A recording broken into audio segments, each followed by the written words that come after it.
నేను బొమ్మగాని సైదులు. మా నాన్న పేరు పిచ్చయ్య. నేను గత 30 సంవత్సరాల నుంచి పార్టీలో పనిచేస్తున్నా. ఎన్నో అవకతవకలకు ఎదుర్కొంటా, ఇబ్బందులకు గురవ్వకుండా పార్టీని పట్టుకొని అప్పటి నుంచి ప్రధాన కొనసాగుతున్నాను. ఎంతమంది శత్రువులు వచ్చినా, ఏ ఇబ్బందులు వచ్చినా ఏర్పాట్లకు భయపడకుండా పార్టీ పనిచేస్తున్నాను ఇప్పుడు కూడా. మరి మనం తుంగతుర్తి నుంచి 2 సార్లు మేము ఎమ్మెల్యే ఓడిపోవడం జరిగింది. సరే మొన్న సామాన్యులకు టికెట్ ఇవ్వటం వల్ల మేము అఖండ విజయంతో 52,000 మేయర్తోటి భారీ మేయర్తో గెలిపించుకున్నాం.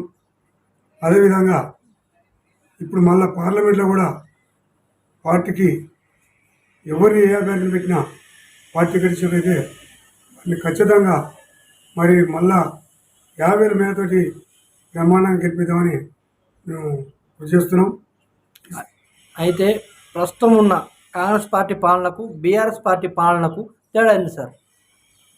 బీఆర్ఎస్ పాలనకు కాంగ్రెస్ పాలన చాలా తేడా ఉంది. ఏది చేసినా ప్రతి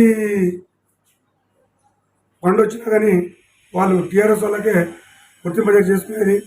ఏ ఉష్క చేసినా ఏం చేసినా ఏ దానికి అడ్డం పోయినా మమ్మల్ని తీసుకుపోయి స్టేషన్లో పెట్టడం, ప్రతి దాన్ని కూడా రాజకీయం చేసి వాళ్ళ కార్యకర్తల వరకే వర్తింపు చేసుకుని. కానీ మా కాంగ్రెస్ వాళ్లకు ప్రతి కార్యకర్తకు ఒక్కరికి కూడా ఇంతవరకు న్యాయం జరగలేదు కాబట్టే మరి మొన్న ఘోరంగా ఓడిపోవడం జరిగింది. ఉష్క అయితే మా ఘోరం, మా మూసామటి వందలాది చిప్పుల రోజు ఒక 20 ఫీట్ల లోతుతోటి ఘోరంగా కొట్టారు. అది మరి మొన్న సామాన్య వచ్చే కాంచి అని క్లోజ్ చేసినాం. ఆ మిషన్లు కూడా ఆయన తీసుకుపోవడం జరిగింది. ఎవరు ఇంతవరకు ఆ ఉష్క అనేది లేదు.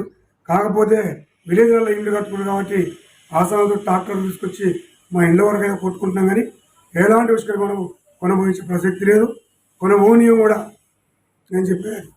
అయితే మీ గ్రామంలో బీఆర్ఎస్ పార్టీ గాదకిషోర్ హయాంలో ఎంతవరకు అభివృద్ధి చెందింది మీ గ్రామం? మా చింపేట గ్రామం ఎలాంటి అభివృద్ధి చెందలేదు. ఒక బోరు వేయలే, ఒక రోడ్డు వేయలే, ఒక బీటీ రోడ్ వేయలే. మానాయకొండ బ్రిడ్జ్ కూడా మా రాజగోపాల్ గారి సమక్షంలో అప్పుడున్నప్పుడే అది శంకుస్థాపన చేయడం జరిగింది. అయిన తర్వాత మొన్న మా ఆయనలో అయినది, కాంగ్రెస్ వల్ల అయింది మొన్న. కాకపోతే వాళ్ళు బీఆర్ఎస్ దాన్ని ఓపెన్ చేయడం జరిగింది. అయితే మొన్న ఈ మధ్య గెలిచిన ఎమ్మెల్యే మీకు ఏమైనా హామీలు ఇచ్చిండా? హామీలు ఇచ్చిండు. ఏమి ఇచ్చిండు మీ గ్రామానికి? 6 గ్యారెంటీలు ఇచ్చిండు. 6 గ్యారెంటీలో 2 అమలైనవి. ఇంకా 2 కూడా రేపు త్వరలో ఇలా పార్లమెంటు శాసనసభ నడుస్తుంది. శాసనసభలో 2 గ్యారెంటీలు కూడా పెడుతుండు. ఇంకా 2 కూడా అతి త్వరలో 100 రోజులకు కంప్లీట్ చేస్తాం. ఏది ఉన్న ప్రజలకు అన్ని విధాలుగా ఆదుకుంటాం, అన్ని విధాలుగా సహకరిస్తాం. గవర్నమెంట్ రైతుల్లో కొంత అపోహ ఉంది, రైతు కొంత పడుతుందా? రైతులకు కూడా దాదాపుగా ఇప్పటి వరకు అయితే 3 ఎకరాల వరకు అందరికీ పడది. కాకపోతే 2 లక్షల మార్పు అనేది కూడా అతి త్వరలో దాన్ని మొత్తం ప్రపోజల్ చేసి పెట్టారు. దాన్ని కూడా ఖచ్చితంగా అమలు చేస్తారని మేము అనుకుంటున్నాం. ఖచ్చితంగా కూడా చేస్తారు. అయితే మందుల సమయంగా గెలిచిన తర్వాత మీ గ్రామానికి వచ్చిరా? మందుల సమావేశంలో మా గ్రామానికి వచ్చిండు. ఒక పెద్ద మనిషి సరిపోతే మా పార్టీ కార్యకర్త ఆడికి రావడం జరిగింది. ఇంకో వ్యక్తికి ఒక చిన్న యాక్సిడెంట్ అయితే ఆయన మందడం జరిగింది. ఇంటికి వచ్చిండు. వారికి కూడా ఎంతో ఆర్థిక సాయం ఇచ్చి సామాన్య పోయిండు. అయితే గతంలో కాంగ్రెస్ గవర్నమెంట్లో ఎన్ని ఇంద్రమిండ్లు ఉన్నాయి? బీఆర్ఎస్ ప్రభుత్వంలో ఎన్ని డెవలప్మెంట్లు కట్టించింది మీ గ్రామంలో? ఒక్క బీఆర్ఎస్ ప్రభుత్వంలో ఒక్క ఇల్లు కూడా కట్టేవారే. ప్రతి ఇంటికి వెళ్ళి అడగండి. నేనే కాదు, ప్రతి ఒక్క ఇల్లు కూడా ఇంతవరకు వెళ్ళే. డబుల్ బెడ్రూమ్ ఇస్తామని ఇంతవరకు ఒక్క ఇల్లు కూడా మాకు ఇచ్చిన పాపం లేదు. గత పోయిన ఇంద్రమ్మ ప్రభుత్వంలో మేము 270 ఇండ్లు శాంక్షన్ చేసినాం ఆల్రెడీ. చేతైన వాళ్ళు సబ్సిడీ వాళ్ళు కట్టుకురు, చేతగాని వాళ్ళు రేఖలు వేసుకురు, చేతైన వాళ్ళు స్లాబ్ పోసుకోవడం జరిగింది.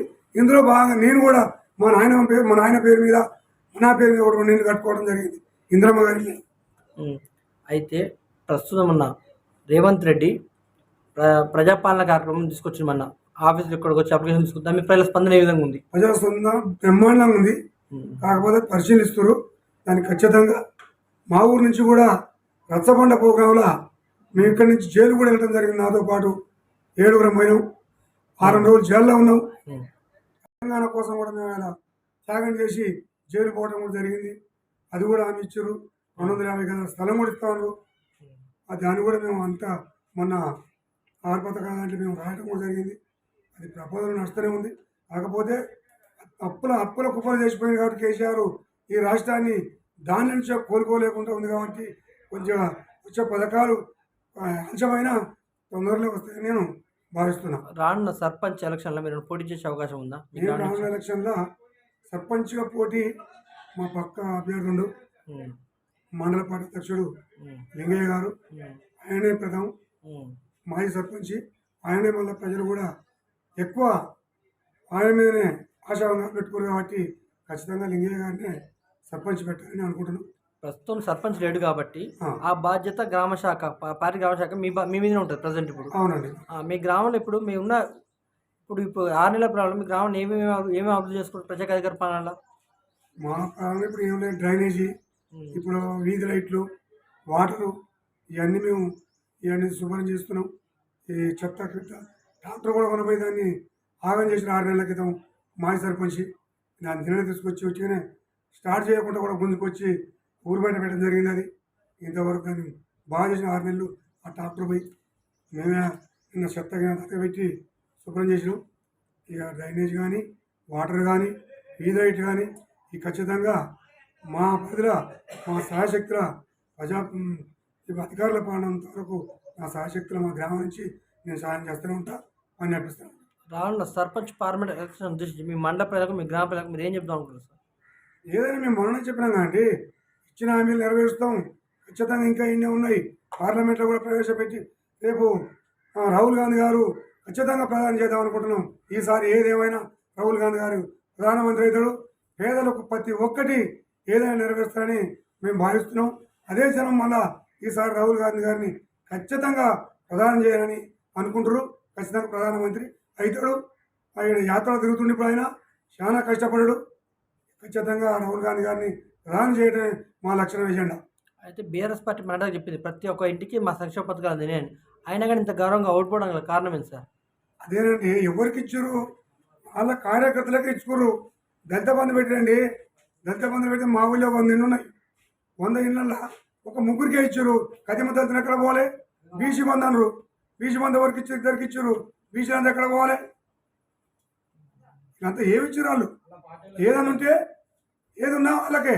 ఉసుక వచ్చిందండి. ఉసుక మా ఊరికి 12 లక్షలు వచ్చినాయి. 12 లక్షలు వస్తే పంచమని చెప్తే మా అధికారం ఉందని మేము మా ఇష్టంగా కొనబోయి ఇష్టం ఉన్నోనికి ఇచ్చుకోరాళ్ళు.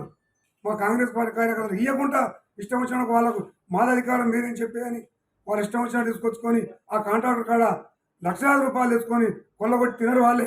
మాకు రూపాయి చెందలే. ఎట్లా కలుస్తారండి కదా? బీఆర్ఎస్ ప్రభుత్వం ఎట్లా కలుతుంది? రేపు ఎంపీ ఆయన గెలవను.